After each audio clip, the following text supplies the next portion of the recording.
Hello. Hello, my friends, and thank you so much for coming to hang out with me. Today is Sunday, September 8th. It is 6 p.m. on the East Coast. How is everyone tonight? Major problems with YouTube. I can tell you that already because it didn't even start on my phone until over a minute. So the latency is crazy. It is pretty far behind. How is everyone? Did everyone watch the 2020 on Karen Reed? Because Will's coming to join me tonight. The Glarer, if you know, you know. We're going to talk about it. We're going to talk about a lot of things tonight. I want to know what you guys think. We want to know what you guys think. I have mixed feelings about it.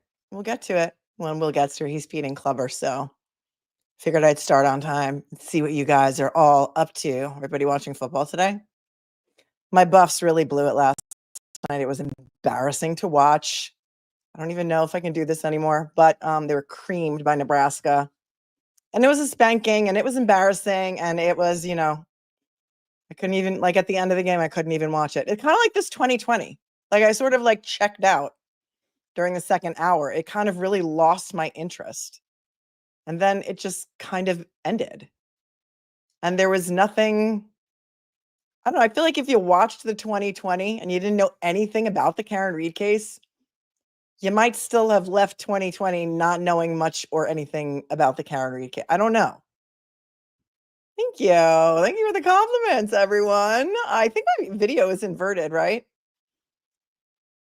I don't know. Something happened. I unplugged my webcam, my external webcam, and then I took it on the road with me, and then I came home and I plugged it in again, and now it's inverted, but it's okay because it reminds me to mention that the inverted video was never mentioned in 2020. And isn't that one of the most important parts of the Karen Reed trial? Was the old inverted video that they tried to pass off as not as a real video. I mean, it was insane, right? Yup. Buzzing for truth. I didn't cut my hair. I had somebody else cut it. It's also a little bit curly today, so it's a little bit shorter.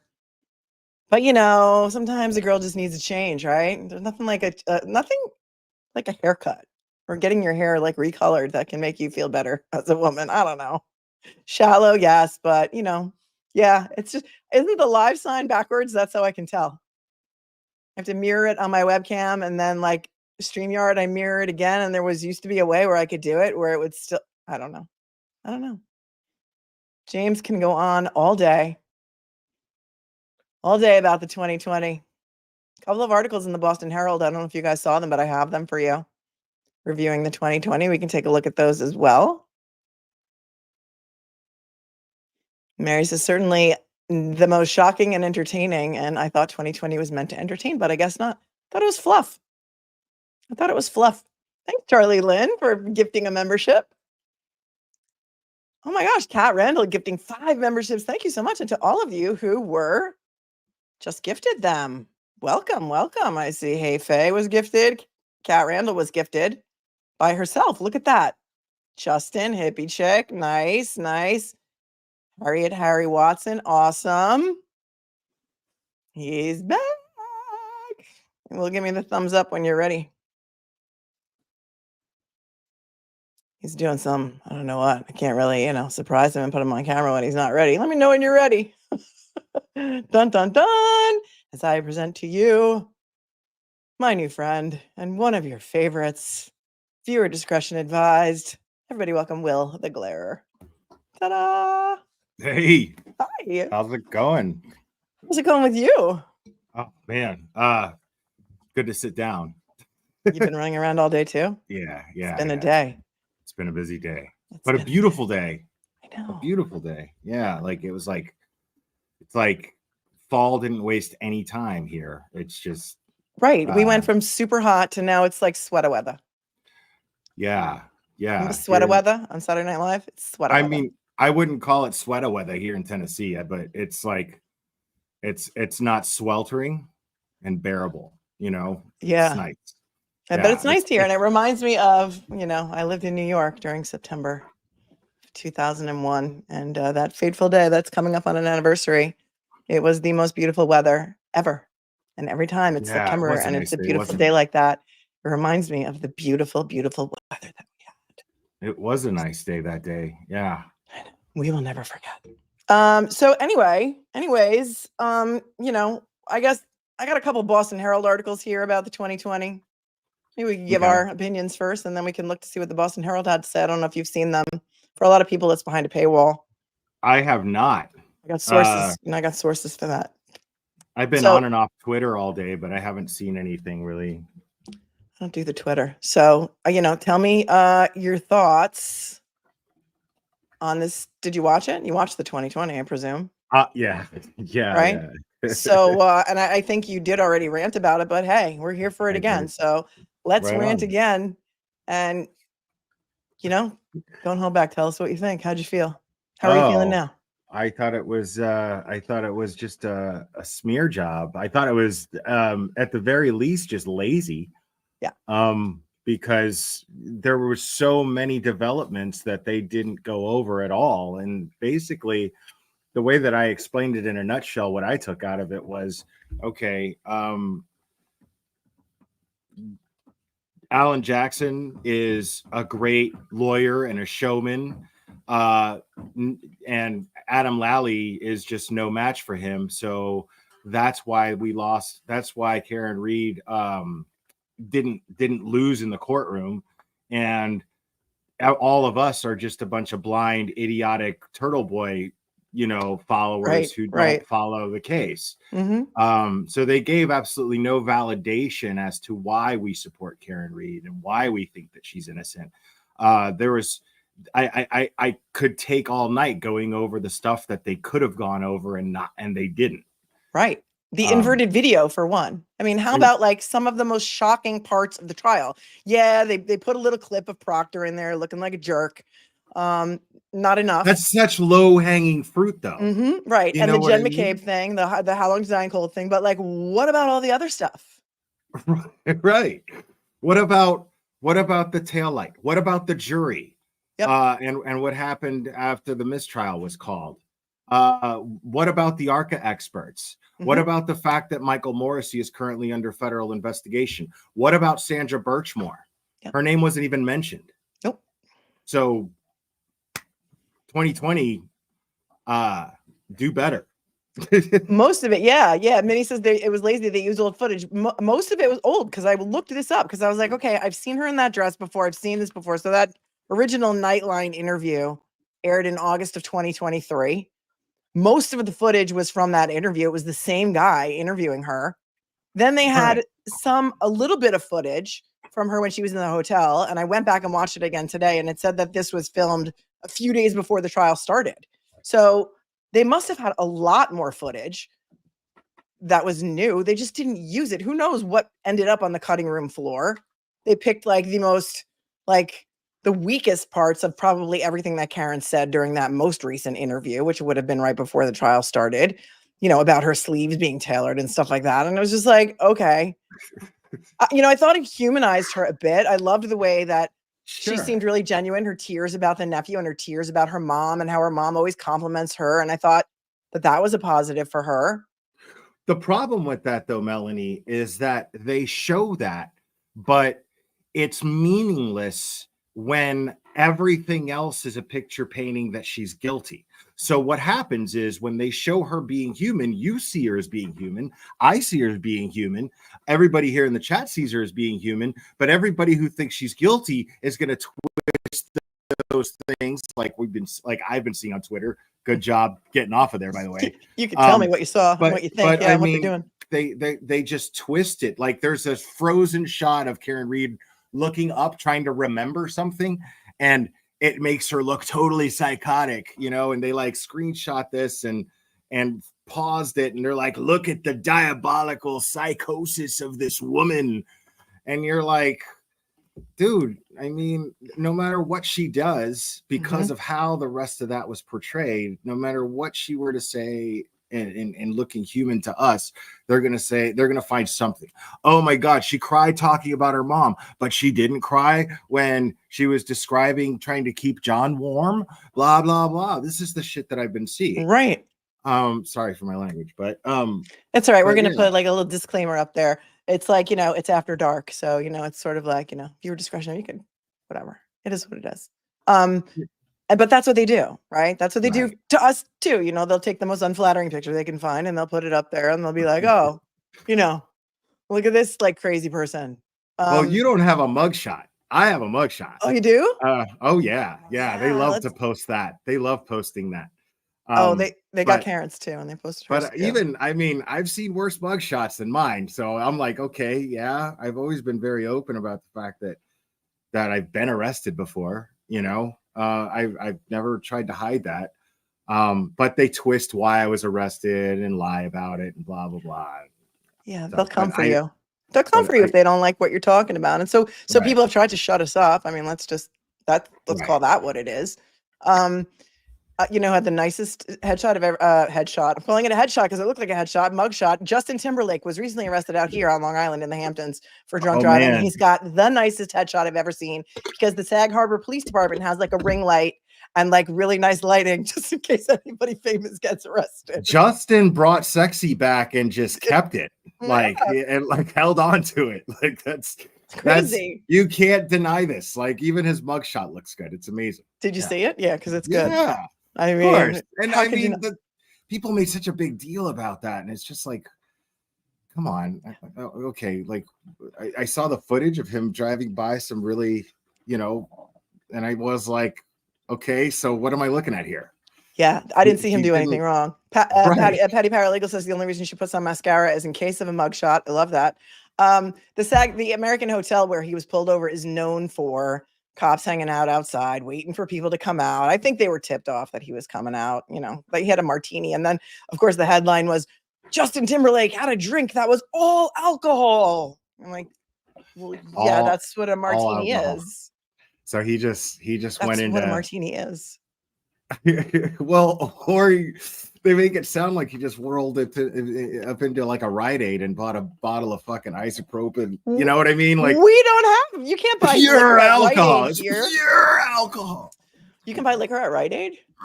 Oh No, no, New York's got weird liquor laws. You have to go to a liquor no, store. I was talking about rubbing alcohol. Oh, but some places you can actually at Rite Aid buy liquor and wine, like in California. You Yeah, can go buy yeah. wine at CVS.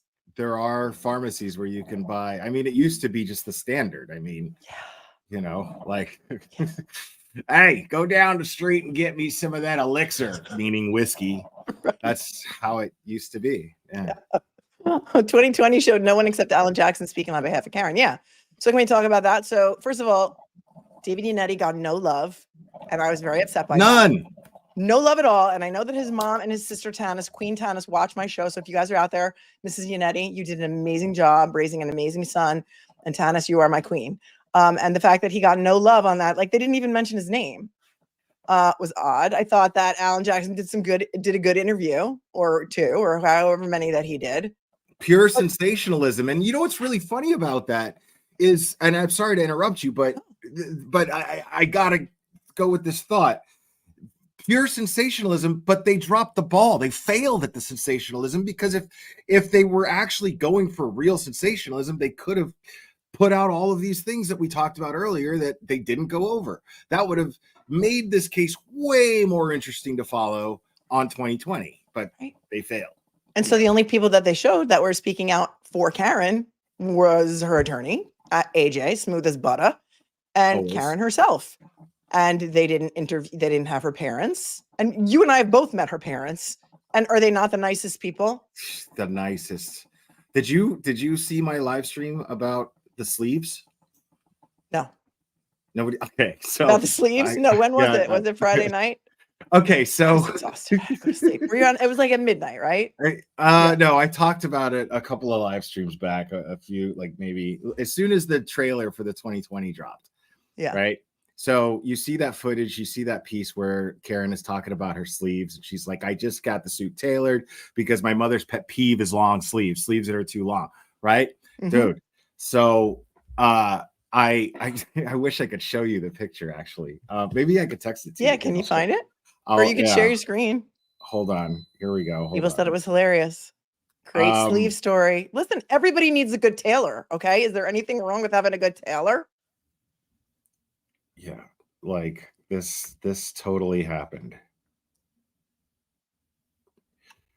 So, and I was sitting next to Karen Reed's mother Will's the keeping whole Philip day. Morris in business. Will is the last person. Maybe there's two others keeping Philip Morris in business, smoking actual real cigarettes, and I'll allow it. Right on. I'll So, allow it. Okay, hold on.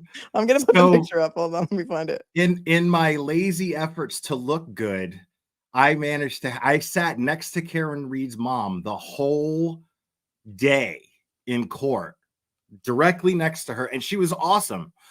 But I just grabbed this sports coat and was like, yeah, that'll do.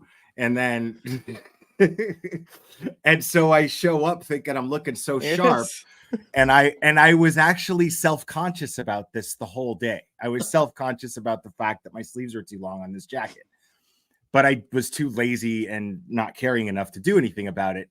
And then after that, I made it a point to So not even smoke during breaks or before the court the whole day, because I knew I was going to be sitting next to Karen's family and her camp, and I didn't know who didn't smoke, and I didn't want to smell like cigarettes out of disrespect to make it unpleasant for them in the courtroom all day long. So, but here I had no idea until this trailer dropped that I was getting on Karen Reed's mom's nerves the whole day with my sleeves. And I had no idea. Do you think that she really noticed? Of course she did, if it's her pet peeve. Melanie, come on. Well, she may have been, she was involved in the trial. Like, I don't know if she noticed your sleeves. I mean, Karen's her daughter, so she's going to look at what she's wearing. And she did say, that's hilarious, actually. What I also loved is that she did say that every time she sees her mother compliments her. I thought that was so kind. Everyone's been laughing about the Sleevegate, hashtag Sleevegate. Dude. Yeah. I thought it was like a lot of fluff. I didn't think it was harmful to her, though. I didn't think it was harmful to her. No. I feel like if she didn't give those interviews, they would have had nothing. It was harmful in the sense that there was this really great opportunity to truly educate the public, because the only chance that Karen Reed really has to stand up against an entire network of corruption that she is the people speaking up for her. Right. So this was a great opportunity for her to get a lot more people backing her up. And they were cheated out of that opportunity because they were cheated out of the facts by a major news conglomerate whose responsibility it is to share it. And that shocks you? Still a little bit. I am that naive. Yes. I know. I think like independent media is the future. Independent media is the future. And I have a little special message for you from Kelly Reed. Hi, Kelly. Says, watching from my Peloton. Oh, good for you. Could you exercise for me too? P.S. Will, Janet watched your show about your sleeves and swears she never noticed yours. You're good. Okay. I feel so much better, actually.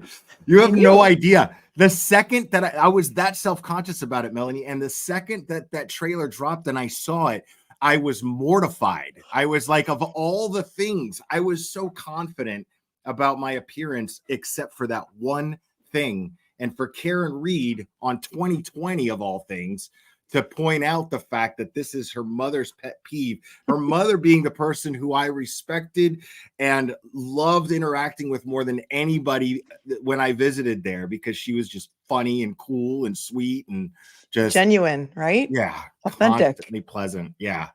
Thanks, so I Kelly. was just mortified. I was like, oh God. And thank you, Mrs. Reed, for making Will feel so much better about himself now. I do feel Shadow way gifting better. 5 memberships. I feel way better. And Sandon C, thank you. Thank you so much. And Charlie Lynn says that we are the absolute best. And Pilgrim Shadow's Grateful Dead quote of the morning, of the day, evening. Well, I don't even know what time it is. And it's just like any other day that's ever been. Thank you. Thank you so much. You guys are amazing and kind and generous. And look, we pumped Will up a little bit. His ego, he will never have to think about that sleeve that was too long ever. Ever. I'll always think about it. I'll always think about it, because now I just memorialized it on a different level. So it's just, it's never going to go away. Right. The other weirdness that I found, so much weird stuff about the 2020. First of all, there was way too many commercials. When you get used to watching YouTube Premium and there's no commercials, or any kind of streaming and there's no commercials, all of a sudden there's a commercial every, 3 scenes. And it's like, all right, enough with the commercials. I found the ex-girlfriend who had dated John 20 years ago to be a completely odd choice of person to interview for this. The fact that she made a necklace of his badge number, like, listen, custom jewelry is expensive. I don't know if you know, but custom jewelry is pricey. And the fact that she had and wore a necklace with his badge number on it was a little odd to me. And the way she's been pining over him for 20 years, like, could they find no one else? It tells me a lot. Like I was talking about this on my live stream. I have a friend, and it's crazy. Like I met him after I started my YouTube channel, and as we were becoming friends, he told me this about himself. I had no idea, and he was like involved in a really high profile true crime case. And it was like they made a Dateline about it and everything. And so he gave me like the promotional copy of the Dateline episode, and I watched it. And we were talking about it afterwards, and I was just like, the lady right there that that kept the best friend. He's like, man, that's not my mom's best friend, dude. He's like, that's just some lady that wanted to be on TV, and and that's what they do. Like That was in his case, though, not Karen's right, case. Yeah. right, That's what they right. do. They find someone who's That- willing to talk, I guess. yeah, the insight that he gave me on that Dateline made a lot of things on 2020 make sense to me. Right. So yeah, there was something else that I was completely offended by. If we're going to nitpick about your sleeves and things like that, let me see if I can find it now. Hold on. But while we're talking about that, talk about something else while I find this picture because it's pretty funny. Okay, I'll look at chat. Yeah. The cousins, the cousins was a little bit. I mean, I felt really bad for the cousins. What I found interesting, though, was none of the people that they interviewed, right, from John's family or friend group ever said anything horrible about Karen, right? Yeah. They never said Karen's guilty as hell. Karen absolutely killed him intentionally. Nobody said that, which they could have, right? So I thought that was interesting. Yeah, I didn't notice that, but yeah, you're right. Nobody said anything horrible about her, and they could have, certainly. So right. I thought that was kind of interesting. And I thought that the recreation stuff was really cheesy. Like the way they hired actors to play Karen's and silhouette. blurred them out. Right. Yeah. And then like the fake Jen McCabe and like the glasses clinking together, and the prop master, to the prop master's credit, did a really good job of finding a cocktail glass that looked like what the cocktail glass was supposed to look like. And they're clinking glasses, and then a glass falls on the floor. And just like that whole recreation part of that, I thought was really cheesy. But I mean, that's just always me. been 2020 has always done that. And I mean always, had these little, like, it's like their version of stock footage, except it's not stock, it's they hired actors to play these silhouettes, like you said, in these out of focus. The recreation shows like they have on Discovery ID, on which there will be a Lifetime movie guaranteed. It's just a matter of time. Eric Roberts will have to be in it because he's in every single one. So here's my, what the hell is going on with the socks, sneakers, and pants combo on the interviewer? Who's this? What? Yeah, this dude. Is a still from the show. I had to take it with my phone because I was looking at this. You see what's happening here? When did Forrest Gump become like, is that another Forrest Gump job that he got, was being on 2020 as an interviewer? This is the guy. This is Gutman or whoever this interviewer is. Here's what I think happened here. I was running. He didn't think his shoes were going to be in frame. And the cameraman totally screwed him. Because when you're on set and it's like, if you're wearing 4-inch heels all day and then like you think you're going to be in a scene where you don't have to wear the 4-inch heels anymore and you can take them off and put on your Uggs or whatever because your feet were not going to be in frame, they totally embarrassed him by having this wide shot. I'm telling you, does not GAF. He just does not. Like, clearly, right? He's on national TV. I mean, what brand are those shoes, dude? Like, those are straight up. Like, if I showed up to school in those shoes, there'd be people in concert singing "Buddies, Buddies." Cost $1.99. Like in concert, if I showed up to middle school wearing those shoes. I think he probably had nice shoes on, and then he just thought they weren't going to be in front. And look, he rolled up his, I don't know what those are, jeans, khakis, chinos. I don't really know. But those of you who watched the Robert Tellis trial with me, remember it was all about the shoes. He had these cheap Nikes that were Marshalls or Ross brand with the plastic uppers. And that's how they knew that he was the killer, because he was caught on camera in a costume wearing these shoes that this self-proclaimed fashionista said, I knew it was him because of the cheap imitation Nikes from Ross or Marshalls. And that's how he was caught. Yes, I'm sorry. Saccone. There's Saccone. I don't even know how to pronounce that. Stop sock shaming him. I'm sorry, Kat Randall. I'm sorry, we did. And Robert Tellis, he did get shoe shamed. He was shoe shamed several times, not only about the cheap Nikes, but also about his little gray moccasins, because he was not a tall man. And he said, you wore those little gray moccasins. And it was really funny, because that's what we do here. We have fun. Yeah, so that was kind of, I felt bad for him that they showed that frame. Let's take a look at this this article from the Boston Herald and see what their experts have to say about it. So I don't know if I'll be able to read this because it's a little blurry, but we'll see if we can get there. This was today's Boston Herald. Episode will pose slight difficulty in fair retrial, legal experts say. Yeah, I can read that part. Can you read the small print? A little bit, not really. All right. It says retired Massachusetts. All right, you watch the chat while I do this, because I got to make it big for my eyes. A retired Massachusetts Superior Court judge says ABC's 2020 episode on the highly publicized Karen Reed murder case will make it more difficult for there to be a fair retrial, but the overall impact will be small, in quotes. Jack Liu, a former 16-year Superior Court judge, told the Herald on Saturday that he believes Friday night's episode played 60% in favor of the defense and 40% on the side of the prosecution, calling the show pure gold for Reed ahead of the anticipated retrial in January. So that's interesting. That is interesting, because that's not the vibe I got at all. I felt totally unsatisfied. He was a Superior Court judge for 16 years in Massachusetts. So if he says 60% defense, 40%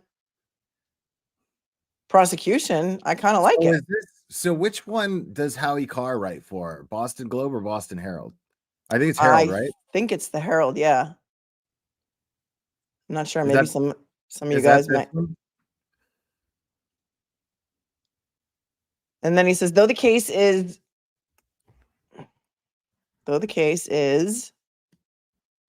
something prominent for true crime fans and anti-police corruption activists across greater Boston and the country, Liu said the heightened publicity won't interfere with what jurors are asked to do or tasked to do in deciding a verdict on evidence and not on outside noise.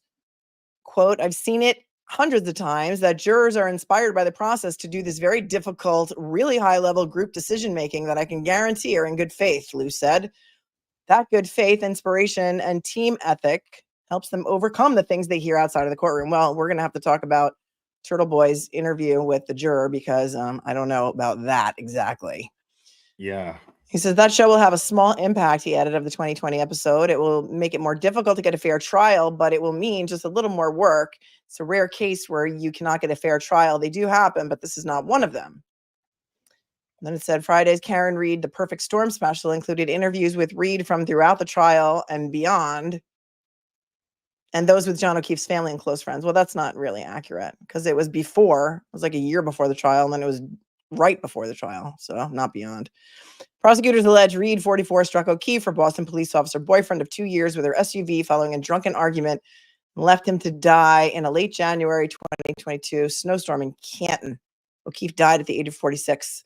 Defense attorneys counter that outside actors killed O'Keefe and conspired with state and local police to frame Reed for his murder. Yeah, well, they didn't talk about that at all during this 2020 piece, did they? No, they didn't talk about anything that was really actually convincing of being exculpatory to the public. You know what I mean? Right. Like, they didn't really cover any of that. It seemed deliberate.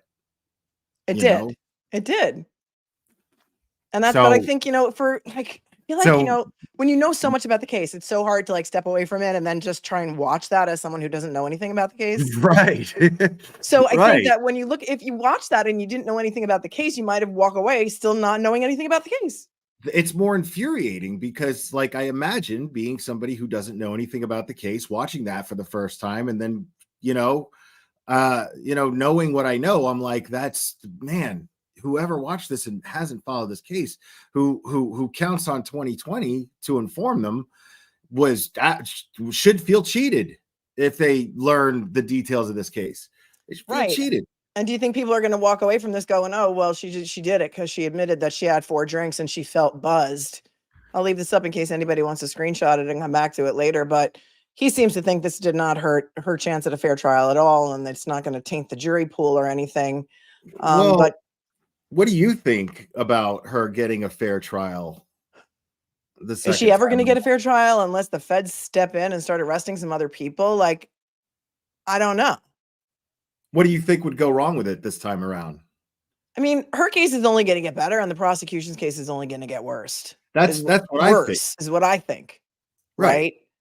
So I don't think that they should change venue. I think the venue should stay exactly where it is, because I think nobody knows better than the people of Norfolk County what's been going on with their police department, for decades. Crazy. This is the craziest thing I've ever followed in my life. It is, because you just can't make it up. It's like a Hollywood writer's room could not script anything as good as this, or as twisted as this, or with more craziness. Right. Like, this has to be like, this can't be like an HBO original movie. This has to be David Fincher level, like, this has to be like, there's so much information. There's so much information. So I'm actually speechless right now when I think about and I compare it to like any other case. You can't compare this to any other case. No. In every other case, there's at least been the appearance of a pursuit of justice from the prosecution and the judge, at least. I mean, I've never seen anything like this. Right. And then everything that came out about Farwell and the whole Sandra Birchmore investigation just makes Karen Reed's case or defense more believable. How could 2020 not bring that up? How could 2020 drop the ball on Sandra Birchmore, not even say her name, and mention that there was an arrest made where there were some of the same officers? Because I think it was already in the can. It was done. Because they don't care about exposing corruption. They'll say that because that's how they justify exploiting Michael Proctor sending nasty text messages about, that's juicy and that's ooh, you know what I mean? That's smutty stuff, right? So how they get to mask that and sound like they're just reporting the news, they say, oh my God, look at the corruption. But that barely scratches the surface of the corruption. So if they were concerned about exposing corruption, that would not be the only thing they discuss, would it? Right. They it was a very shallow scratching the surface dive. Like, they need like a 10-part. Right. This was not investigative journalism at its finest, let's just say. This was like a very surface. And would it pique the interest of people that didn't know anything about this case? I don't know. Would they be like, oh, I got to go, look into this more? Like, it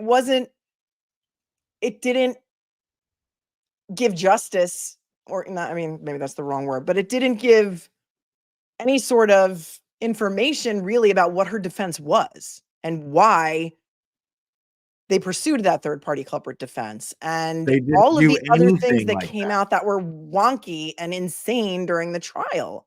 They made it seem, the stuff that they brought up made it seem like we were just making crazy. We were just going off of the 227 search, and then we just went crazy from that. That snowballed into this all wild conspiracy theory, which is insane. We know that that's not true. That, of course, for a lot of people, got people going, well, oh, wait a second. But that wasn't the first thing that I noticed and made me go, wait a second. Even though people kept talking about it, I remember going over it. People kept saying 227 in my chat. They were watching me live discover this case. Yeah. And I was just going over it, and people kept saying 227, and I didn't know what they were talking about. So it wasn't the first thing that made me go, and I can't remember exactly what it was, but what was the first thing? I remember what the first thing was for me. What was it? For me, it was the injuries. I'm right. a plaintiff's lawyer. I've been a plaintiff's lawyer for 30 years. So having handled hundreds, thousands of car accidents where pedestrians are hit by cars, I'm like, wait a minute. Are you telling me that this guy's got no injuries below his neck other than these what look like clearly to be dog attack marks on his arm? It's impossible. It's impossible. And I didn't know anything about Aiden Carney, had never heard Turtle Boy's name in my life. I started talking about it to my viewers because my ex-husband grew up in Norfolk County and had always said how corrupt the police was. And so I started looking into it because of the location. Then I'm like, wait a second, this guy's got no broken legs. He's got no knee injuries, hip injuries, nothing. But she ran into him at 24 miles an hour. Not even a skin knee, dude. Nothing, like, not a thing. So for me, I was just like, okay, well, this definitely was not an accident, a car accident. No. But when I first saw the story, and I remember hearing about it, and they said, oh, but and investigators say they have ring footage of the incident. And I was like, oh man, that sucks. Like this poor girl like hit her boyfriend, didn't even know it. They have footage of it. It must be true, right? And sort of wrote it off as a tragic thing. But they didn't have any ring footage of it. That was a lie. And it's still out there in the media. You can still find those articles. They're out there. They've never corrected it. It's insane. It's crazy. What was it for you? Yeah, I'd have to say what comes to mind. What comes to mind at first is probably the scratches on the arm and the fact that made me, because somebody kept saying animal attack, and then I was like, where's the animal? And then people kept saying, okay, well, the owner of the house got rid of the dog. The owner of the house refloored, because immediately I'm thinking other true crime cases, right? I'm thinking basic common sense. What was done to investigate? Okay, was there any blood in the house? Did they check for this? Did they check for that? And then people started educating me more on that. Like, no, the floor was ripped up. The house was sold $50,000 under market value. All the physical evidence that would be in that house is gone and was gone before they even moved out. That's right. So, and it wasn't like they just replaced the flooring or ripped up the carpet. It was like they jackhammered out the concrete for real.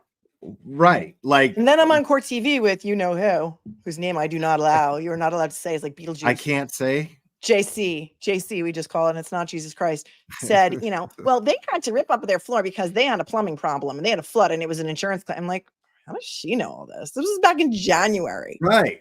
They rehomed Chloe and she's in Vermont, and I'm sitting there going, how is it that you and nobody else, because the trial hadn't started yet. Yep. I was like, how do you, and I said this live then, you can ask any of my followers that are in this chat.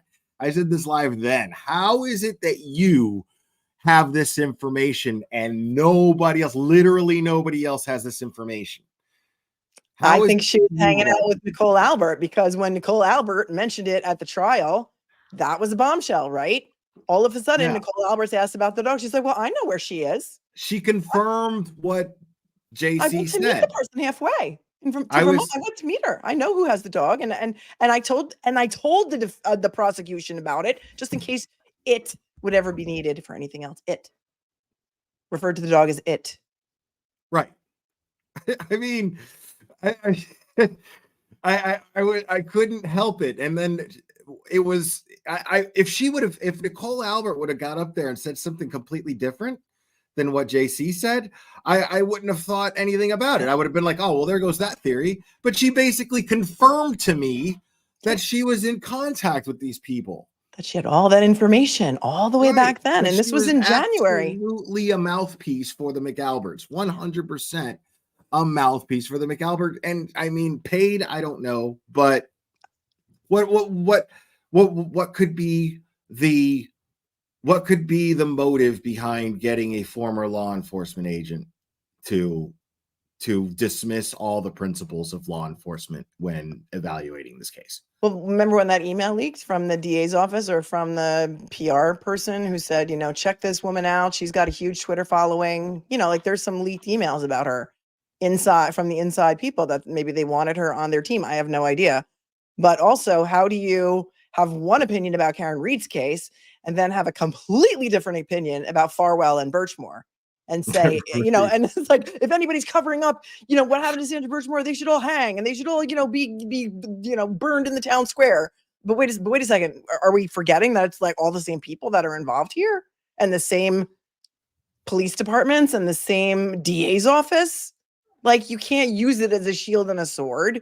You can't say, well, Karen Reed, there's no way in hell that could be a cover up or corruption. But in Sandra Birchmore's case, it absolutely was. Like the two things I don't think can coexist. There's the same players. No, right. You have logic. You have Lank, you have Fanning. I mean, you have Tully comes in the picture. Good was there. Good was there. Right. Done like all the same players. Right. So I think the whole Birchmore Guarino. Chuparino, we called him there. Guarino. Yeah. The guy who can't find anything in both cases. And now right. there's guys, there's prisoners banging on the jailhouse door. Like, you better let me out. He testified against me. He's the one who got me convicted. And now we know that he is either incompetent or a liar or corrupt. Like, pick one. I love it. Right? I love it. Like, both things cannot be true at the same time because it's all the same people. And then it makes it look the other way just a little bit more believable, doesn't it, though? Right. And it also just says a lot to me because I'm pretty petty, and it says a lot to me that a lot of the people that I have a long history with on YouTube have been so loud about her guilt. And I'm like, yeah, that just falls in line.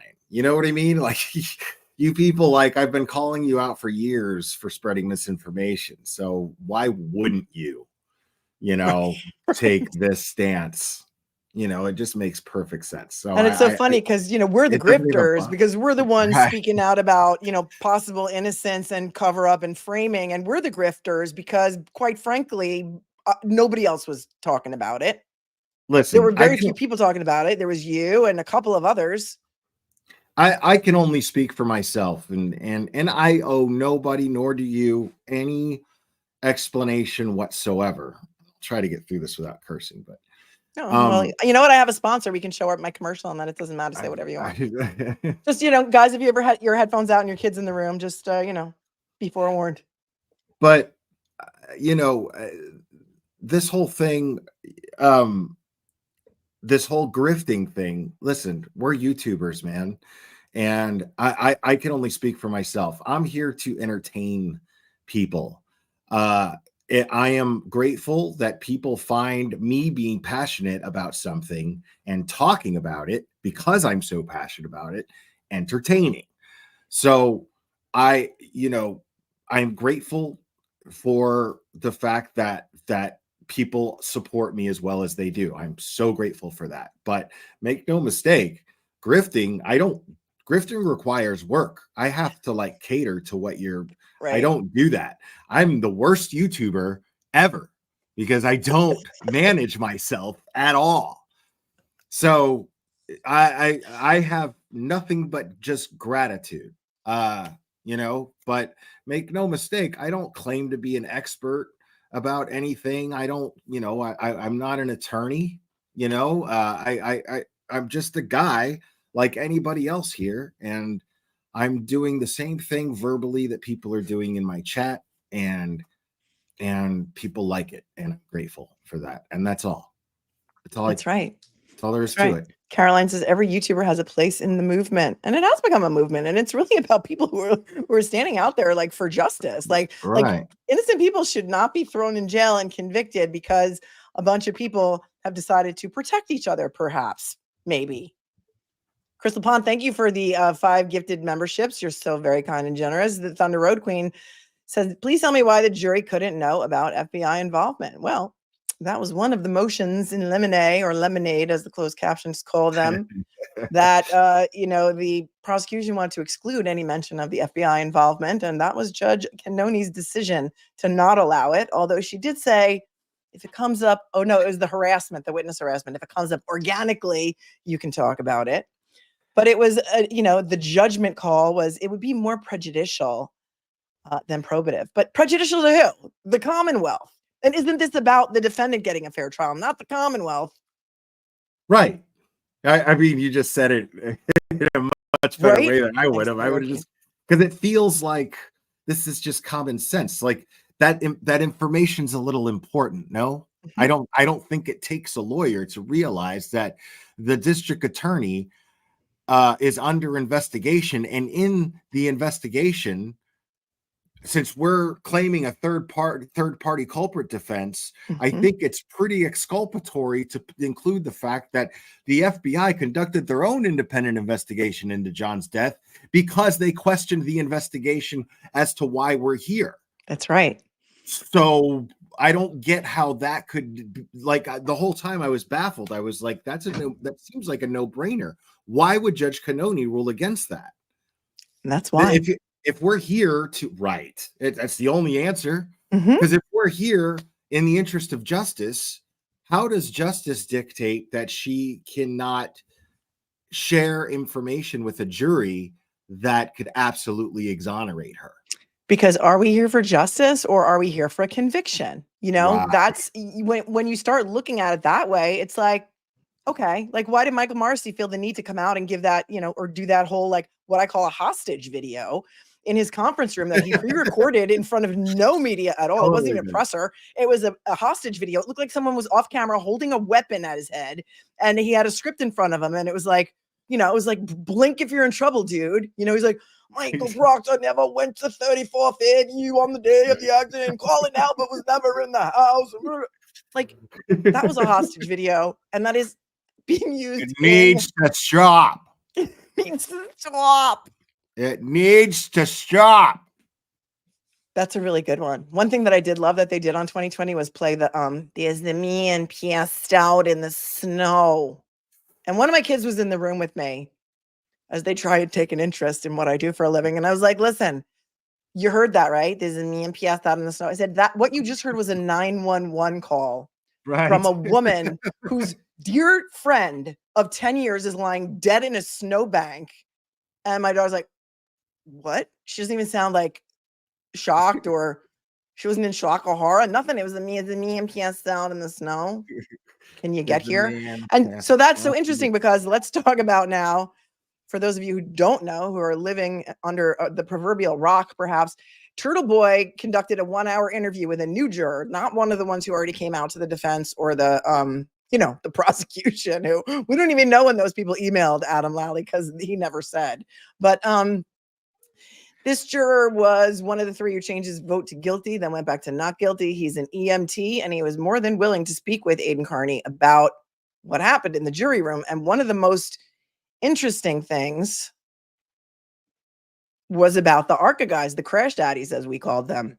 Right. I haven't read it yet. Oh, you haven't read it? All right. So let me read a little bit of it to you. This juror says, it's so hard. There's so many pop-ups on here, but I'm going to. Okay.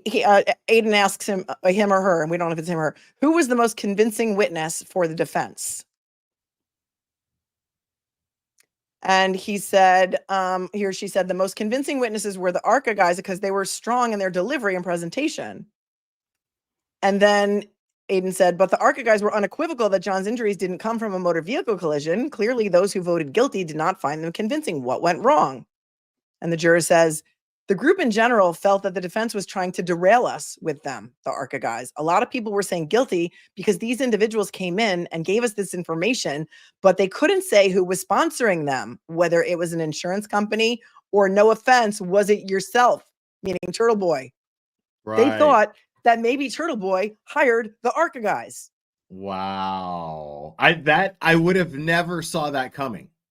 Never. That's something I would never have ever speculated would happen, is that the jury would consider the idea or even the idea at all that Turtle Boy paid the ARCA guys. And there's the danger of not allowing the FBI investigation to be permitted during the course of the trial because they were clueless. I mean, I thought that they would have heard Ryan Nagel say something about the feds because he said something like, "Oh, you know, when you mean when the feds interviewed He's the me?" one who slipped. He's the one who slipped. Yeah, Ryan I Nagel. guess a lot of people didn't. And we were all watching it going, "Ooh, you heard that? He said feds. He said feds," like hoping that like that resonated with and it would open the doors, you know, organically to the issue of the feds, the federal investigation. But the federal investigation never really came up. It didn't. And the first interview with Turtle Boy, with the juror that he did, they said basically the same thing. They were just like, you know, had we known then that they were conducted their investigation under it was a federal investigation. And had we known it was Michael Morrissey, had we known any of these things, you know? But it makes Morrissey's desperation in that hostage video and in those letters that leaked, and he started writing those crazy letters to Josh Levy in like, you know, May of 2023. That video was August of 2023, and you could see his desperation like ramping up. Like, you know, we have obligations. We got to know what you're investigating. We got to know what you're investigating. Like it was when you go back and read those letters, it was like there was so much panic. That's why people, I mean, you know, and I got to do this too, you know, but like I'm teaching myself to be more patient more and more with the federal thing because you got to take it into perspective. Like it's in our world revolves around Karen Reed, Sandra Birchmore right now, right? Yep.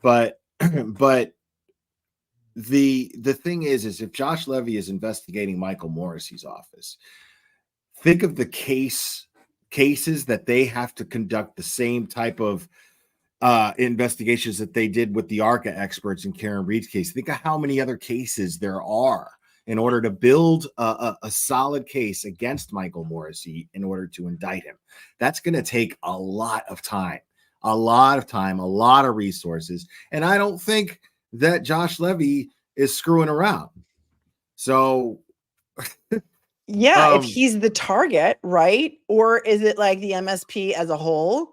Or is it like we don't know? And I feel like the MSP would there anybody who's involved in the branches of corruption. Like think about it. If you've got Tully who's always at Michael Morrissey's right hand and he's always involved in these cases and all of the cases that we're talking about, Tully is right there. Right? So that's Massachusetts State Police in and of itself, right there. So that merits the fact that nobody's looking into him or reprimanding him for anything when it's going on right under their nose. They merit an investigation. Well, he is under IA. I'm not saying they're guilty of anything. What I'm saying is they at least merit an investigation, a looking into. If all this was going on right under their noses, it's a little hard to believe, you know? Right. But Tully is under investigation. Yuri is under investigation. And Fanning was under investigation until they withdrew that immediately, like the day after they announced it. And the governor just replaced the head of the Massachusetts State Police. So with a Jersey guy. It seems like there's a lot of sword falling going on right now. But will there be any real change is the big question. It's still too early to tell. But here's the thing. So Sandra Birchmore was killed almost 1 year to the day before John O'Keefe was killed. And so we're just seeing a murder arrest in that case now, right? It could take them another year to build a case against whoever it is that may be responsible for John O'Keefe's death, right? If we're using that same timeline. So, you know, everyone's getting very anxious, like, why are they not doing anything? But they are. They're building this whole entire case behind the scenes that nobody knows about. And that was 303,074 pages is not all of it. Yeah, and then Turtle Boy goes on to say, it's ongoing. Who knows since that was turned in, how much they've come up with. And what they turned over was not everything that they had. It was stuff that they felt was exculpatory. That when Josh Levy said, there's no way in good conscience I can let this case go to trial. They had all that. including like those group text messages that Matt McCabe was in. And when Matt McCabe was presented with those group text messages on the stand, Lally had all that stuff. Why did he look like he just saw a ghost and he needed an exorcism? Like, that was insane. Why was he not prepped on that? It was crazy. So then yeah, you're speechless. Look at you. I've never seen you speechless. So Aiden's interview goes on to say, so the jury guessed that possibly Turtle Boy paid for the ARCA experts, but no one suggested the feds. And then this juror says, based on our charge, which was to follow the evidence, so we left it alone.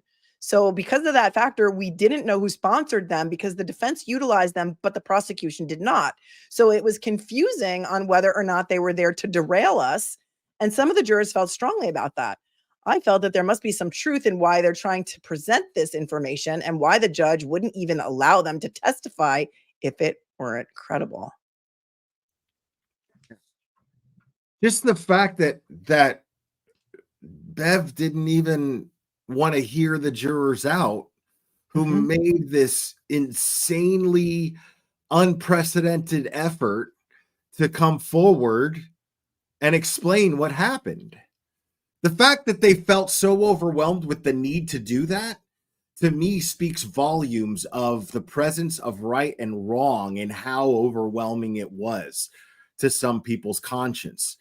And the right people's conscience. Who better than those jurors to independently come forward and go, hey, you know, for the one to speak up on the bus and go, does anybody else feel like this is totally screwed right here? Right.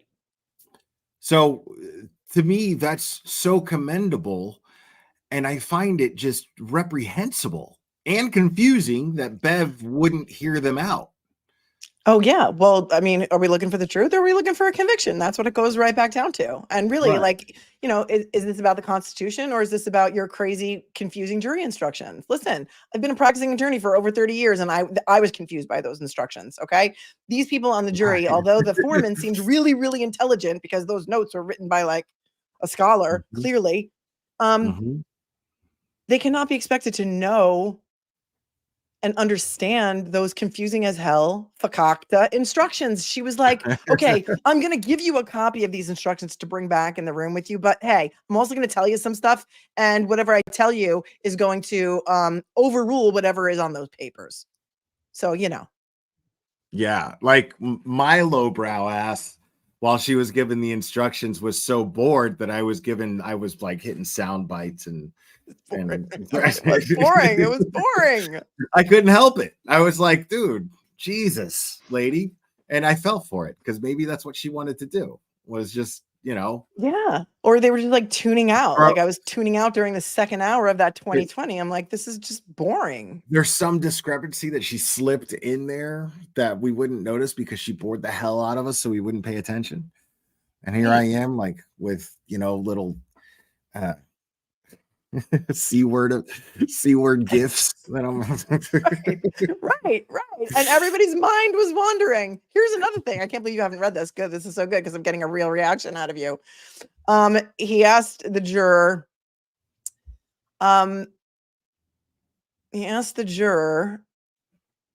they said, how did the vote? He said, how did the vote move on deliberations? And the juror said the vote was 6-6, then it was 8-4, then it was 9-3, and then back to 8-4. And then he said, how were they initially able to persuade you to guilty? And then he said, there was an engineer in the group, and the engineer and the foreman, also a medical person, both were.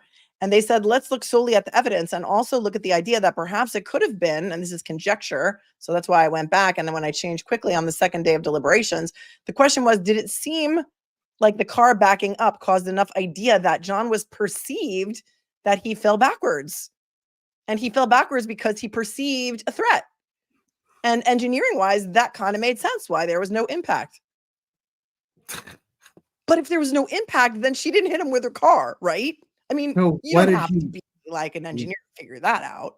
So he dived out of the way and scratched his arm. How? Yeah, like it was a right. Yeah. How did the tail light break? Then he says, so that means they rejected Trooper Paul's theory. Speaking of Trooper Paul, who did you think were the least credible witnesses? Trooper Paul and Lucky Loughran. Lucky, Wow. least credible? And he said, Lucky? And he said he didn't report that other piece of accident that occurred, but he Wow. remembered all the other details. Why would he not report that he got into an accident, but he did report everything else? What are they talking about? What accident? The basketball hoop? Oh, yeah. He tried, like Lally tried to trip him up with that one time that he got, yeah, he backed his truck up into like a basketball hoop or something like that.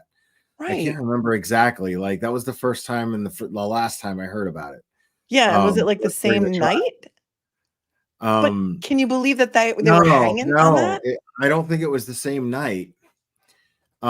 He reported it. There, but he was saying, but I don't know what that juror's talking about because I don't remember him denying it or anything. Sounding Right. I I don't thought he was like, remember. oh yeah, I did report it. I hit Right. a basketball hoop and I reported it. So, and he Right. also didn't call in that the Ford Edge was in front of their house because he liked the Alberts and he was friendly with them and he didn't want to get them in trouble. So Huh. weird. Yeah, the ARCA guys did also think they could have been hired by the car insurance company. Yeah, they came up with their own theory. I mean, hold on, but come on, dude. There's nobody on that jury that could put that together. Come on. So an insurance company is going to hire ARCA guys who did work for the NHL, NASA, who, you know what I'm saying? Come on, Yeah. dude. Yeah. That's I'm not going to buy that. It made I'm no gonna, sense to me either. right. Insurance people, I would dismiss that immediately. The whole point behind insurance companies is they don't spend money. That's the whole point. But they So do because they don't want to pay out money. So they do spend money to get experts so they don't have to pay the claim. See, it's cheaper for them to hire accident reconstructionists than it is to pay $1 million claim. Not NASA guys, I not know. guys, not NHL contract guys. No way. I know. Guys who build cannons. Right. We built a cannon to shoot a cocktail glass at the taillight. And it was pretty awesome. It was cool. It was awesome. Yeah. Then he asked, what about Chloe? And he said, the jury did not know. And we were all told that Chloe was rehomed. So we thought that as a jury and wondered why didn't they present anything about Chloe? After the trial, I realized that rehomed was another word for euthanized. My understanding is that Chloe is no longer. Rehomed, I don't think that's another word for euthanasia. Like, I think you're being sarcastic. And then he said, did the jury sounded like sarcasm. Did the jury believe that John was bit by a dog? Because there were 2 doctors who said John was bit by a dog. He said, the jury believed there was reasonable doubt. That's why there were 6 people who had reasonable doubt. It was very clear on charge 1 and 3. Murder was decided on day 1. So on day 1, they acquitted her of murder.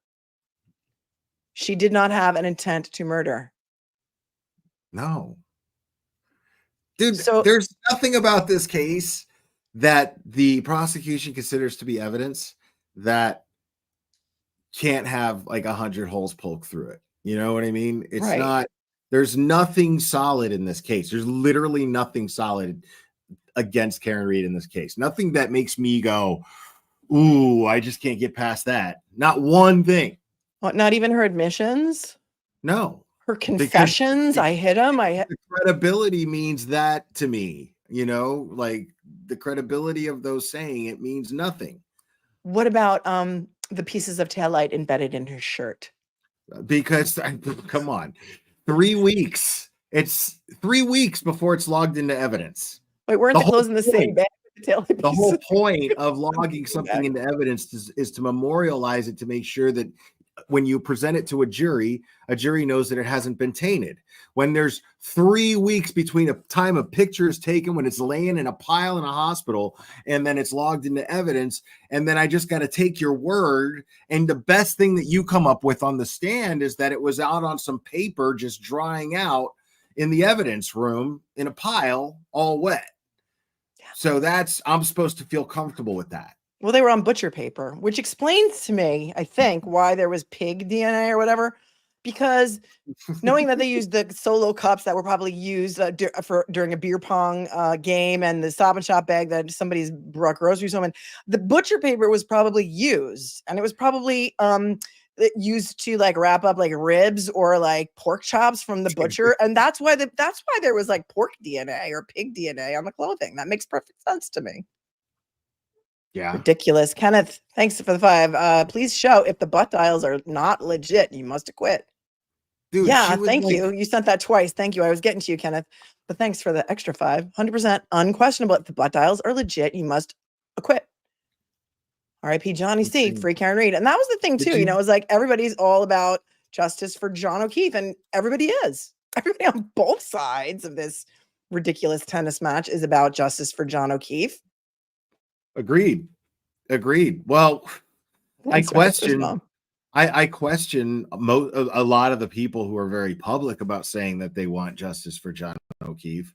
I question whether they actually do.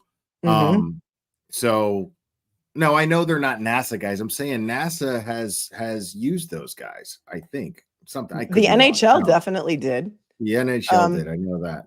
Yeah. But, I could be wrong about that. I don't know. But what were we talking about? Details. You know, the justice for John O'Keefe. Yeah. Yeah. But you're questioning some of their motives. Yeah. Because some of those people who are so verbal on the cesspool of Twitter used to like work with Aiden and for Aiden and just hate him so much that isn't that what it's about? If you want justice for John O'Keefe, how can you justify the methods of that investigation? The how that was executed? You can't. There's no way that you can. Nobody with any common sense at all. And some of these people have common sense. You know, like Plevin's he's smart enough. That's why I know he's smart He's looking enough for somebody to debate. So if you want to debate him, I will moderate. He said that in his attic last night. He said that. And I don't know if he said mean things about me. Why would I debate someone who is clearly willfully ignorant? It's not that he believes the stuff that he's talking about. That tells me that if I debate him, he's going to find any reason he can to justify his ridiculous theories. Just like he did on Court TV the last time. He said that headlights don't work that way, that you can't see peripherals through headlights. And I'm like, what do you mean, dude? Like, you're going to tell me Jeep didn't go, hey, make sure that we make headlights just for people with blinders on. That's insane. Of course, you can see in your peripherals. And this is what he's talking. This is his excuse for Brian Higgins not seeing John's body laying there when he pulled away. That, you can't see in your peripherals. It's too dark and blah, blah, blah. What do you mean, dude? He's in a Jeep. A better excuse would have been because he was hammered and he had to get back to his Jameson. Like that would have been a better excuse. It would have been, but Plevin didn't do that. Plevin so why would I debate someone? Because it's not like I'd be happy to have a friendly debate with somebody who actually believes what they're talking about and is willing to listen to common sense. He's aware of everything. He just spends all of his time shooting down every single thing that comes out, and every single thing that comes out is exculpatory to Karen Reed. Everything. So it's at this point, I'm like, why would I do that to myself? For what? Yeah, I think it would be an aggravation. It would be aggravating. 22. Thanks for the 5. Do you think it was 2020's decision not to have his immediate family on, or all interviews were pre-trial? No, some of them were during the trial, and then they added that stuff at the very end because somebody else said that Amory said, regardless of it being in the can, they showed the 9-2 standouts. They did. They showed this. Did they show the standouts, or they also showed the blue shirt people who didn't come until the end of the trial? So that's what I mean. Like they could have added to it. They're too angry at Turtle Boy to care anything about John O'Keefe. Those people. We're talking about the 2020. Like, why didn't they interview Paul O'Keefe? Paul O'Keefe was all about giving interviews right after the trial. Like, they didn't interview Turtle Boy. They made sure to point him out, the controversial blogger, right? But see, here's my theory, and I talked about this that night, is they won't go over the developments and a lot of the exculpatory evidence that's come to light, because Turtle Boy is responsible for uncovering it and making it public. Most of it. I mean, this is undeniable. This is a fact.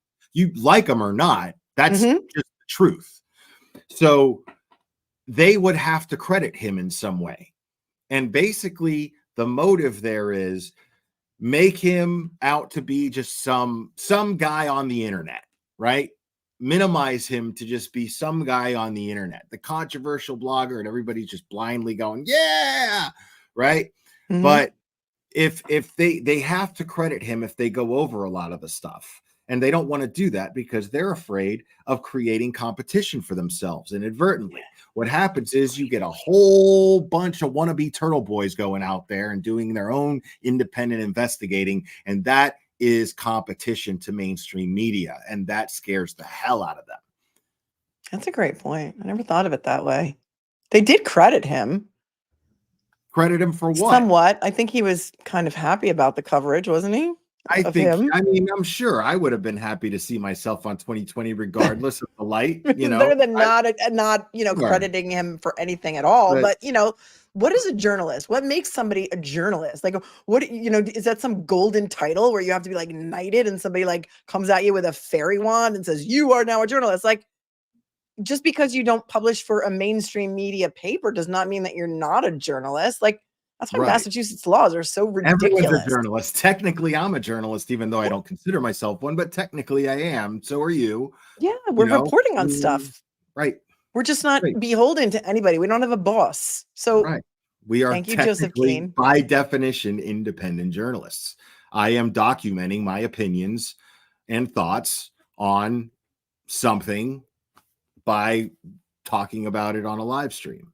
And like, who's watching mainstream media anymore? Nobody. It's over. It's dead. It's dead. Joseph, thank you for gifting 5 memberships. So. Shannon wants to know, what do we think Paul is saying about 2020? I don't know. See, I don't mind having a bunch of turtle boys running around. What scares me is having a bunch of Jonathan Lee Riches running around. But that is something that I'm willing to accept and deal with, because freedom of press is freedom of press, period. You don't get to cherry pick when it's convenient. So I'm willing to, that's just one of those things, Well, this is interesting because this case that we just covered, that we were talking about, the guy with the little gray moccasins and the cheap Nikes, he was a guy in Las Vegas who an independent journalist not independent, but an investigative journalist wrote some hit pieces about him cheating on his wife and, he being a toxic boss. And then he killed the guy. So, I mean, like, there's danger in journalism too. And I worry about that for people. Kim, thanks for the 20. Love Melanie and Will. Melanie, will the Commonwealth use more qualified accident reconstructionists instead of Trooper Paul's version? Could that secure a guilty verdict? How are they going to find anybody? They're not going to find anybody who's going to stake their reputation on this ridiculous theory and investigation. Like, they just can't. They're not going to be able to find anybody. I think they probably did try and find someone. I think they probably did try and find an expert, and they couldn't. So I don't think they're going to be able to find anybody who's going to buy into their. The 227 search, they made it seem like it was debunked by the prosecution on 2020. They made it come off that way. Yeah. I mean, I'm sorry, but I have to feel like there was an agenda there. They're just the 2020 agenda. Sure. Yeah. I mean, it needs a part 2 with some more like real information. Right. Or, I mean, I say their competitors jump on that. Let's see what Dateline does as a follow-up. They covered it years ago. Let's see what they do as a follow-up. I'd like to see that. Yeah. And I hope they do. 60 minutes to take this on. Maybe get to 60 minutes. 60 minutes, man. I remember a time when I didn't care about anything that I would see on 60 Minutes, so I didn't watch it. But because I was much younger and much. I know, it was always, my parents always had the TV right up to the dinner table on Sunday nights, and we had 60 Minutes while we were watching while we were eating dinner. It was like on the TV. Some guy that was talking like this the whole time, and I was just like, "What is this?" Yeah, like that ticking clock. Yeah, is it still on? I guess it's still on. I don't know. I don't watch regular TV so much anymore, so I don't even know. Deanna says, so curious about Paul O'Keefe's Netflix project. Thinks it's on its family case trial. I don't know. Paul O'Keefe has a Netflix project. Wait, this is news to me. Did you know that? I heard that. I did not hear that, so I don't know. Yeah, I heard that, but that's all. I just Kat. But that's right, Kenneth. Thank you, Laura. Until there's justice, this topic will never get old. Keep covering it, Melanie, and Will. We all will watch you. We are a cult after all. We are, aren't we? And well, since we're a cult, hit the like button, will you please? For Because there's about real. 3,000 people watching, and I don't know how many likes we have, but we could use more, as always. Thank you, Lauren Rogers. The corruption needs to stop. Thanks, Charlie Lynn. Needs to stop. Charlie Lynn, thanks for the 10s. They said family members were telling them about Turtle Boy. I believe that is jury misconduct. They were talking about the case to family during the trial, or their family was talking to them, perhaps. BL, thanks for the 10. Hans, thanks, Hans, for the 5. I think the feds will want things wrapped up before the election. That's interesting. Before the election would mean before the January retrial. So that's always that would be a good thing too, right? Juror's family told them about Turtle Boy juror misconduct. I don't know.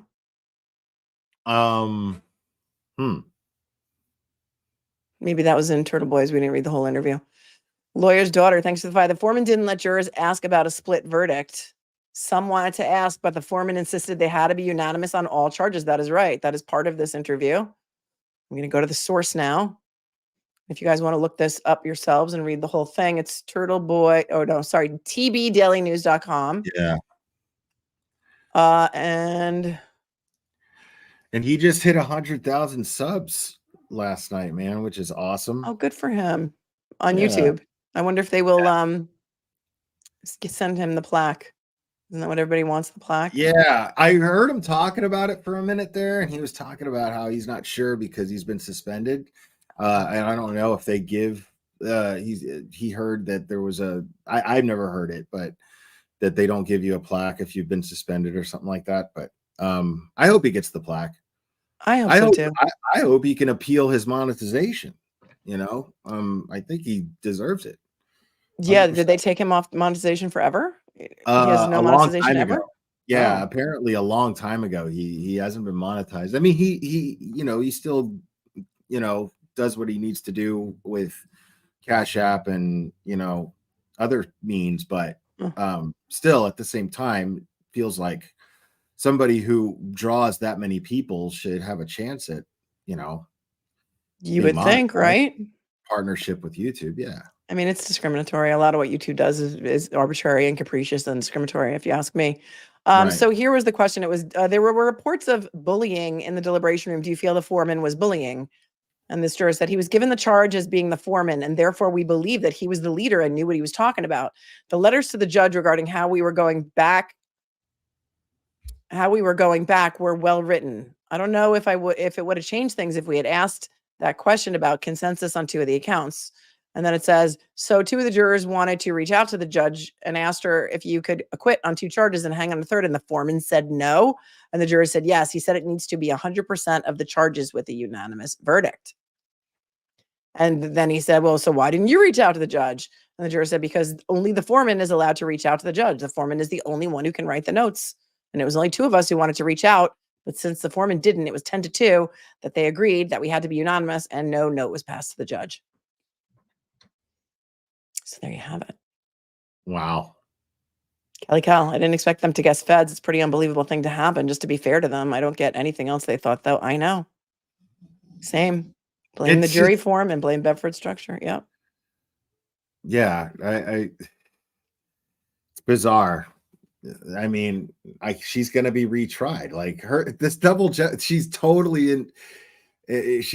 having her civil rights violated. Like, this is just fact, Yeah, that double jeopardy is the thing for a reason, but the Constitution is not alive and well in Massachusetts. I mean, look at this. Apparently not. Like it's crazy. Like the first whiff I really got of that was when Turtle Boy was charged. Right. That's when I first got a whiff of it and started, letting my, follow your nose. I was nose. You're right. I followed. I went over all of Turtle. I think it was like 5 live streams, and I went over each of Turtle Boy's charges and checked all of the video footage that they referenced, the video titles with timestamps. So they're there. Turtle Boy never took them down. Mm-hmm. So they were there, and I could just go over them and I'd be like, that's not true. But what really got me was the law that was applied to charge him. Mm-hmm.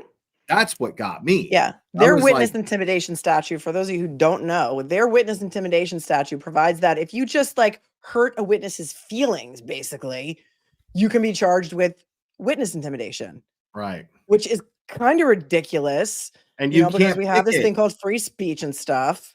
You can't pick it, right? And Right. like it said picketing in front of a witness. So like, Exactly. or in front of a potential witness, which basically is really broad. Yeah. Because who isn't a potential witness? Everybody's a potential witness. Right. Everybody's potentially anything. Yeah. Exactly. You know what I mean? Where do you draw the line, right? Right, right. And that's what makes So that statute so unbelievably overly broad and right. overly Mark Betterow now being on the defense team It's is gonna insane. he's I love outraged that about Mark it. Betterow is on that defense team. I love it. I Dude, I know, it's love it. great. Yeah. Yeah. Nancy says the only thing Lucky said that made his testimony less credible is he said he could see very far. When he asked how far, he said 5 feet. That's like a my Yeah. cousin Vinny moment. When It's she had the glasses and she put her glasses on and they were like Coke bottle thick. And he was like, oh, well, wait, did you have her glasses on or her glasses off? And she's like, no, I have my glasses off. wild, man. Kelly, I think there was pig DNA on John O'Keefe's clothes because Chloe had just chewed on a pig ear treat. People think that too. A common chew treat for dogs Yeah. before she attacked his arm. Yeah. Dewey says, do we think they backed off Fanning because maybe Fanning is singing? That's what I was thinking. Like, why did they say he's under investigation and then all of a sudden he wasn't? Right. I mean, and Why? then the next thing that happens is Sandra Birchmore Mm-hmm. gets an arrest in her Right. case. Right. Let's get real here. I mean, that's I one thing that I have learned not to do is subscribe to coincidence when Yeah. following this case. No such thing. Right. No such thing. Because he was the lead investigator on Sandra Birchmore. He signed off on everything, including what Guarino did. Right. He said, Guarino extracted the phones and then I analyzed the data. And there were no messages between Sandra and Matthew. Except, you know, there were over 32,000 of them on her laptop that they also had access to right from the beginning. So there's that. Yeah. 22. I question how good the engineer is at their job. Can't understand physics or that you don't introduce your own theory and deliberate on that. Yeah. Agreed. Let's not forget the judge picked the foreman. Yep. Judge picked the foreman before they put those alternates in their little lotto cubicle and spun it around and pulled out the alternates. And I wish I knew for sure that it was Fanning who was in charge of the jury. I know. And that he was responsible for dismissing juror 3. I I'd can't love to confirm know that for either. sure. Right. Now, I mean, here it's not to say because Turtle Boy reported that, but I have no reason to doubt Turtle Boy. You know what I Right. mean? Yeah. I at this point, he's a very credible, independent journalist to me. So, I have no reason to doubt that. Especially, it sounds unbelievable, but when you think about this case in retrospect, for just a second, it's not so unbelievable. You know what I mean? Yeah. There's no such thing as coincidence. There's too many of them in this case, I think. Right. And I think that the Matthew Farwell arrest, and trust me, the feds don't indict for murder, like hardly ever. These are state charges and they backdoored this thing. Like they had to they found a way to get it done. Like they were doing like acrobatics and like callus, whatever they call those people who twist themselves up into a ball or a knot backwards like a pretzel. That's what they did to get these charges. Killing a witness who was going to report a federal crime. And this is a really convoluted way to bring a murder charge federally. And they did it. They got it done. And then Marcy's like, oh yeah, our investigation was open and ongoing and we're so happy to help. Really? You think? I'm embarrassed. I have secondhand embarrassment for him. Come on, man. Like, listen, dude. When the walls come crumbling down. Levy did say, I want to thank the Norfolk County District Attorney's Office and the Massachusetts State Police for their assistance. He did say those words. Problem is that I sure as hell didn't see Michael, I love the camera, Morrissey, and Brian Tully standing right next to him at this press conference. Yeah. So I don't know how they helped, really. Like, did they show up for the arrest? I think they showed up for the arrest when they took him carrying. I feel like they agreed. I feel like they wanted to say cooperation, but they probably agreed to say assistance, just to keep up appearances and not get the press talking too much. Because if you think about it, what was the nature of all the questions? They all had the same nucleus. Every question from the press had the same nucleus. Like, why was this taken 2-3 years later? Why is this happening now? What didn't the state police do? Or is there anybody going to be held accountable for this, for why it was considered a suicide in the first place? All of these things. Sorry about that. I should have. What? But Sorry about what? I unalive herself or whatever. Oh, you said the F word in the first 5 minutes. You think I care about the kill word? I don't care. So okay, yeah. Please, okay. We're way past that. Thank you, Mama She, who says, just want to say that this is so fun. Thank you. But you know, we could do it. We can make up for it. Let's hear a word from our sponsor, because I have a sponsor for today's show. So if Will said the F word in the first 5 minutes, we don't really give a F. So listen, I don't know if you guys heard about that major hack, but there was a big, huge data breach like a couple weeks ago, in addition to all the other ones that have happened. And your social security number is on the dark web. It's been leaked. Luckily, my sponsor can help you with that and the steps that you can take. So let's take a listen, shall we, to a short word from our sponsor before we get back to our show. And let's put it full screen while we take a short break. Today's video is sponsored by Aura. And it's a really important time to be talking about them, because hackers may have stolen the social security numbers of every American. Over 2.9 billion records were stolen from National Public Data, which offers personal information to employers, private investigators, staffing agencies. Oh, buddy, I want to stretch out my legs, man. These stolen records include a person's full name, address, date of birth, social security number, and phone number, along with alternate names and birth date. And members of this hacker group have reportedly released this information on the dark web for free. I don't know if you've ever had your identity stolen, but I've had clients who've had their identity stolen. And not only is it a major hassle, but oftentimes before you find out, it's too late. The damage can take years to undo, and it's a hassle that you definitely do not want to deal with. So if you haven't been taking precautions before with your personal information online, this should be a huge wake-up call. You've never been more vulnerable online than you are right now. But I'm not too worried about it, because I use Aura. Aura alerts me if they find my phone number, my email, my social security number, or any other personal information on the dark web. They're going to let me know fast if anyone tries to use this information to access my credit or bank accounts. They give me up to $5 million in identity theft insurance should the worst case scenario happen. They also provide a bunch of other features to keep you safe online, all inside one app. And you can go to my link at www.aura.com/Melanie Little to try it for free for 14 days. That'll be enough time for Aura to find out if any of your personal information or data has been exposed. I highly recommend you do this right now, because not only is National Public Data not going to do anything to help you, they probably aren't even going to face any repercussions for this breach. I'm not leaving myself and my family vulnerable to data breaches. And if you don't want to either, you want to go to my link, www.aura.com/Melanie Little, to try 2 weeks for free. You can thank me later. I don't know if you've ever had your identity stolen, but it's a hassle. So everyone, sign up for your free 2-week trial. Nobody wants my identity. But apparently, Scott has been using your social security number for the last 6 months, he says. Oh, has he? Really? Yeah. I'm sorry about that, Scott. This is funny. Wasn't Turtle Boy blocked? Must be why life is so much easier on me. He's got all kinds of credit cards in your name, American Express.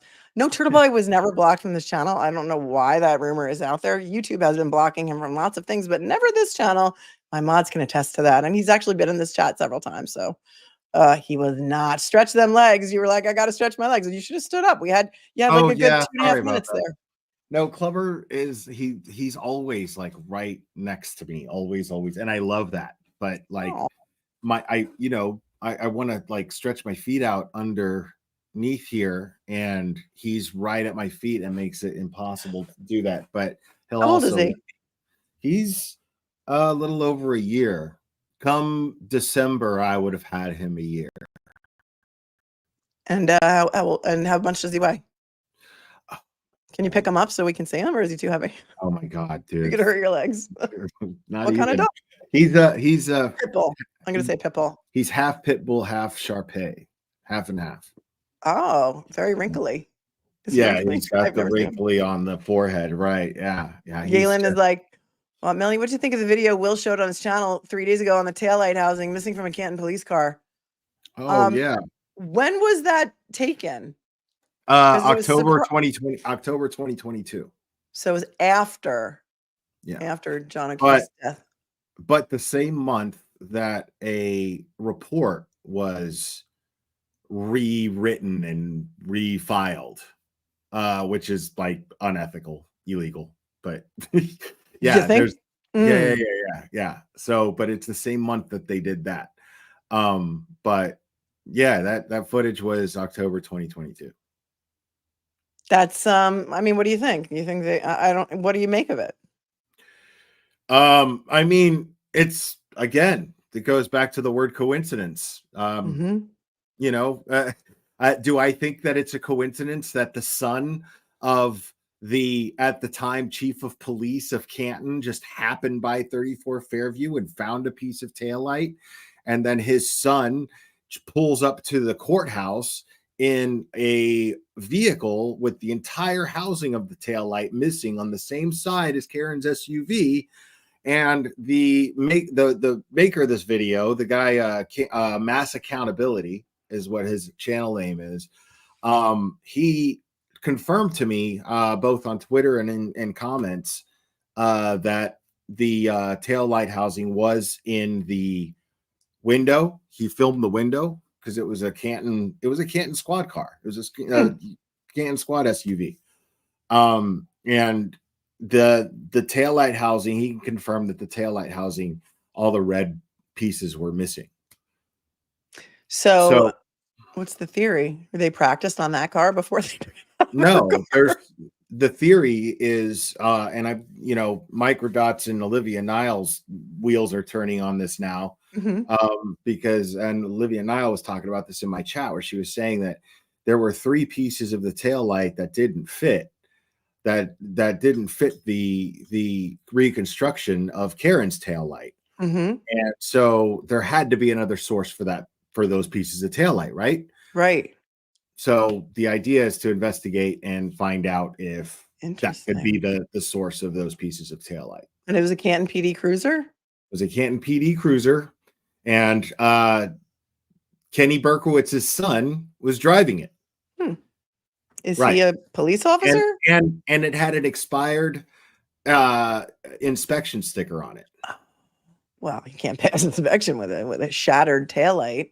Right. Crimson Moon, I saw a video of the light housing being removed. I remember it. What happened to that footage? Didn't they show it at trial? Did they show it at trial? I don't know. Was that something that Sean had at one point? I don't remember. Do you? I feel like it was Sean who had it. Yeah. That's where I feel like I saw it. Because Sean was hyper focused on that taillight before the trial. Right. To the point where I was just like, that's just a drop in the bucket. You know what I mean? Like, because I mean, Sean was right about the taillight. Right. He was right. He was all right about it. But my whole thing was like, it's, you know, the taillight doesn't mean anything because just you can't even the chain of custody you can't even account for properly. Right. You know? So sorry, that term was escaping me. Yeah. I lose my brain all the time. Right. But yeah, the chain of custody was clearly compromised. There was no chain. They don't even know from chain of custody. They don't know from evidence collection bag. They're like, hey, hey, goody, can you you got a leaf blower in your garage? Could you shoot home and shoot back? Go pick up your leaf blower. Go get your leaf blower. Maybe we can use it to blow around the snow. See if we can find some more evidence. Thank you, Beth. Thank you, Beverly, for your Cash App. That's very kind and sweet of you. The thing is Sean had sources. about the tail light Mhm. that turned out during trial to be confirmed, to be valid. Yep. So, I mean, it was this whole thing is amazing. This whole Grace, thing is like, good. It's okay that we're just staying in custody. We're escaping the cops too. Oh, I love it. Yeah, I this whole thing is mind blowing. Yeah, I know. Like, I can't believe that we're you still know, doing this. Like, this is really going to I happen can't believe again. it's I real mean, life. it's real life, and this is why Karen Reed could be anyone, and that's why there's people outside the courthouse with signs. You know, and the way Vinny If talked I about that on 2020, I wasn't happy about that either. You if know, I and the way they, hadn't gone to Canton myself, I wouldn't believe it. I know, I still feel like this is a dream or something. This is a fever insane. dream. It's a fever Nightmare. dream. Freaking nightmare. Right. It Like is. if I hadn't gone to Canton myself, met the people, saw the waterfall, saw 34 Fairview, sat there in the courtroom, saw Lally like right in front of me. Like You can't, like, you can't, like, until you've sat in a courtroom with Lally speaking for the whole day, you cannot even begin to comprehend the true meaning of boredom. I And the I, day I that day that Mark Betterow and I were there was Lally all day. It oh, was like it was that's Jessica Hyde's testimony. They shut the camera off and nobody could see it. And then it was like Trooper Paul day one. So it was all Lally all day. And the lights were off half the time. And like we were trying to stay awake. And it was yeah, dude. Like I couldn't help it. Like there was, I mean, that's when Buchanan was on the stand and uh and Lally was just asking these really stupid, crazy clearly set up softball questions. And I just remember just sitting there and being like look, like I would lean forward on the because I was in the front row and I would lean forward and look at Lally like, dude, really? Are you serious right now? Like I yeah. wouldn't Did you have say, to try so hard not to like shout out something or like it was have, like, difficult. keep your facial expressions in check because you were on camera a lot that day. I remember the day that you were there. You were there for 2 days, weren't you? Yeah. And I mean, I was at Bev's 12 o'clock, so I I couldn't really, but it was, yeah. I got lucky and got to go the second day because people in Karen's camp were just like, oh man, I wish you could be here for the cross-examination for Buchanan. And I was like, yeah, me too. Oh. And then, and then they set it up and then I was like, yeah, I'll take it. Yeah, for sure. Oh, that's cool. You had a good day. Yeah. Miss Jessica MB, I said this from the beginning. Who verified the taillight was Lexus OEM certified. There's Kim said, I just did a video on that glare, and it's very concerning that the Canton PD Cruiser and Lexus LX are composed with polycarbonate, and ABS would be consistent with both. It was never an exact match. Well, maybe that can be brought out at the next trial because it seems like the next trial is happening unless and until something happens before January 25th or something happens with the appeal. I mean, this whole thing is it's like Groundhog Day. I mean, who knows, man? Like that mass accountability channel might have stumbled onto exculpatory evidence. I mean, it's crazy. Like, I mean, I went over this other video before I went over that one. I went over this other video, this dude who walks into a post office, and I was just like, this guy sucks, like because there are these audit channels, right? Mhm. And sometimes they're great. Sometimes they're like, okay, well, what we're gonna do is we're gonna film cops all the time. Yeah. Wait, there's a guy who just got out of jail. Cool. What's his Like name? What's his name? That guy. He has a big channel. All right, I'll think of it. It'll come to me. Go ahead. Keep going. but this other guy who's trying to do this, I guess, but he has no scruples at all. He just walks into a post office and starts, and the guy's like, hey, I didn't give you permission to film me. And he's just a postal worker. I don't even know if he's like a mailman who, Mhm. but the guy was clearly just in there to start crap. Like, what are you auditing the post office for? For what? What are you trying to catch? What are you trying to catch anybody here doing? Right. Stealing So mail. right. What are you doing? So, and I get it's his right. And I'm not questioning the legality of him doing it. I'm just saying that he's an a-hole for doing it. Mhm. You know, like there's people who take our freedoms and exploit them and hide behind them to do nasty things. And that's not what they were designed to do. Everything's Mhm. always got a flip side. You know, our forefathers didn't have that in mind when, you know, Yeah. Like Dewey says, does the civilian have to attain witness list before voicing or displaying an opinion? Right. How are you going to know who's a witness and who's not? Zelda says the DA just got a Person of the Year award from the bar. Which DA? Marcy? No. Zelda, that can't be true. no, that wasn't, no, something was just posted about that. They're confusing the post. Okay.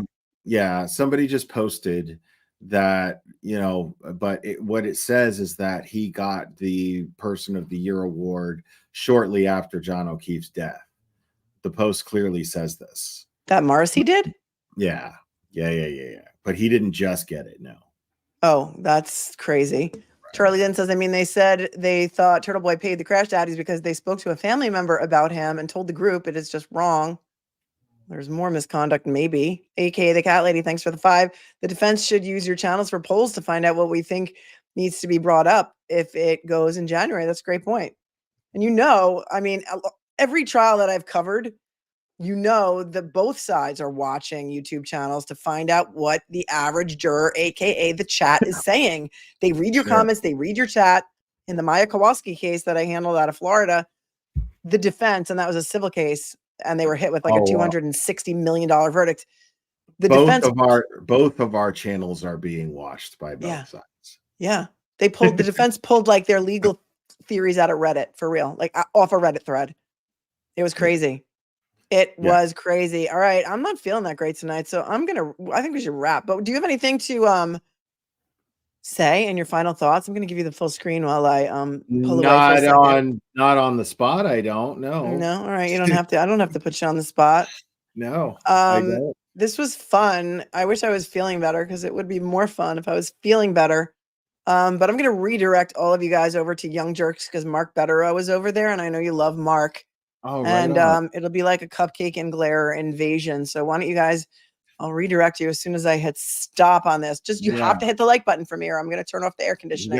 You gotta hit the like, subscribe if you're not already, and on the way out to the Young Jerks channel. And when you get there, hit the like and type in Melanie Little and Glare Raid. Yeah, that's what we're gonna do. That's exactly what we're gonna do. And if you're not subscribed to Glare, why the hell aren't you?